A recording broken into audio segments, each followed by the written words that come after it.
barely escaped.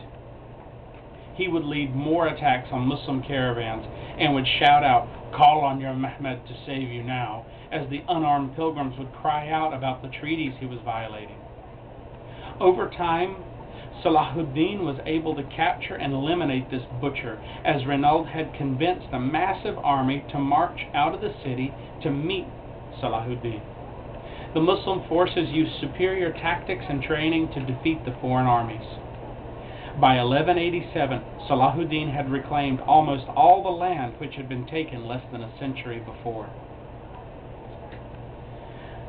On the day Salahuddin reclaimed Jerusalem for the Muslims and restored freedom of worship to all people who lived inside it, it was the 27th day of Rajab, the same date as the Prophet's miraculous ascent to heaven from the same city.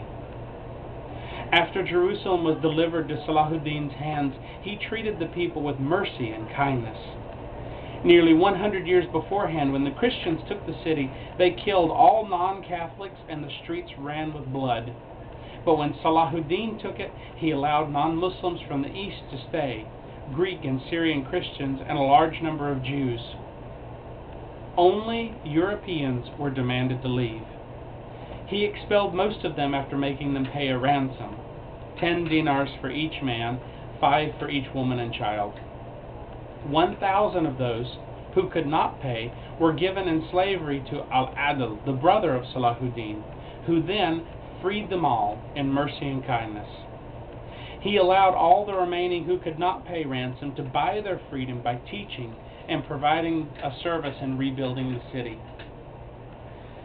Many of the Christians heading back to Europe were protected by Muslim soldiers and then housed by the Muslim governor of Alexandria for a time until Christian ships could take them back to their homelands in Europe. The shock of hearing that Jerusalem had returned to Muslim hands was enough to kill Pope Urban III. There were many unsuccessful attempts throughout the year to reclaim Jerusalem for the Vatican.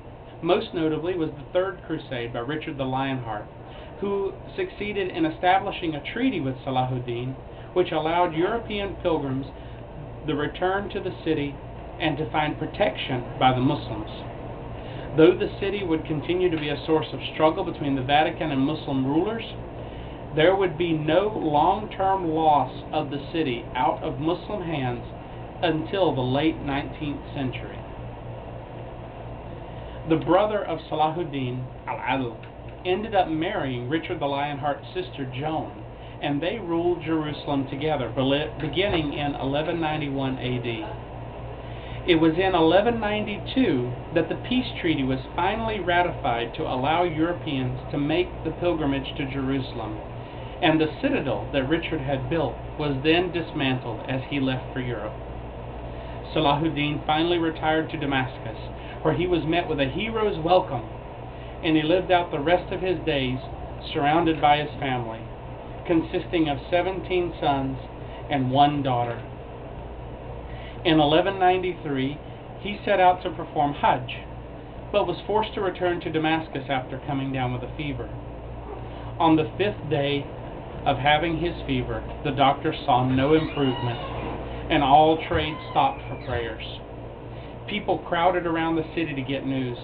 An imam was sent to pray over Salahuddin, and then, on the 14th day of his sickness, the imam said, "In Allah do I trust." At this, Salahuddin looked up at the imam, smiled, and then died. He was buried at the age of 55 after Asr prayers on the 4th of March, 1193. Following the Crusades, the Muslim lands were invaded by the Mongols, who were eventually impressed with the culture, and they converted to